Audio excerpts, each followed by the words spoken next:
আসসালামু আলাইকুম সম্মানিত সুধী। আজ আমরা উপস্থিত উত্তরাঞ্চলের বরেন্দ্র জনপদে। সেই সোনালী ফসলের মাঠে কৃষকের আনন্দময় হাসিমাখা মুখের ছবি আর সোনালী ফসল, মেঠো পথ, গ্রামীণ পরিবেশ। আজকে সব কিছুই যেন প্রকৃতির অপরূপ ভালোবাসা, অপরূপ উপহার।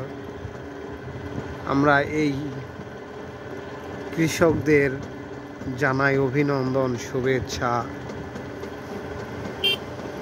তাদের জন্য দোয়া করি যেন বাংলার কৃষক দীর্ঘায়ু হয় এবং সুস্থ থাকে, ভালো থাকে।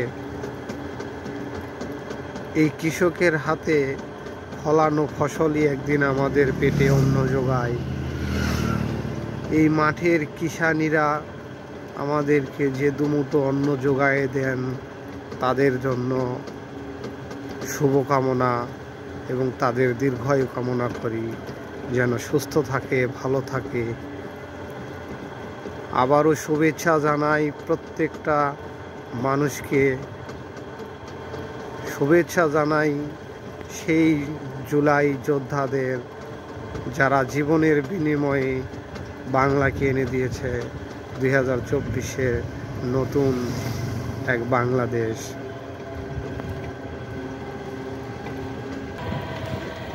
যে কৃষকের মেহনতে সাধারণ মানুষের অন্ন যোগে, তাদের দীর্ঘায়ু কামনা করা ছাড়া আর কোনো উপায় নেই।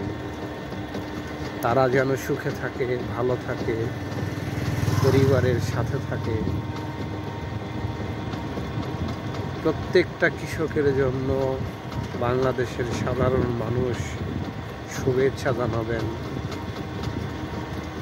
আর এই কৃষকদেরকে ভালোবাসুন, যেহেতু বাংলাদেশ কৃষি নির্ভরশীল দেশ, কৃষির উপরই বাংলাদেশ নির্ভর করে।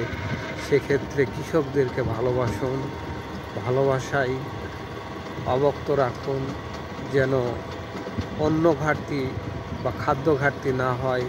কৃষক যদি সুখে থাকে তাহলে বাংলাদেশ সুখে থাকবে। দীর্ঘজীবী হোক এই সেই উত্তর জনপদ, সেই সোনালী অতীত এবং মেঠো পথ এবং গ্রামীণ জনপদ। ধন্যবাদ সকলকে। আসসালামু আলাইকুম।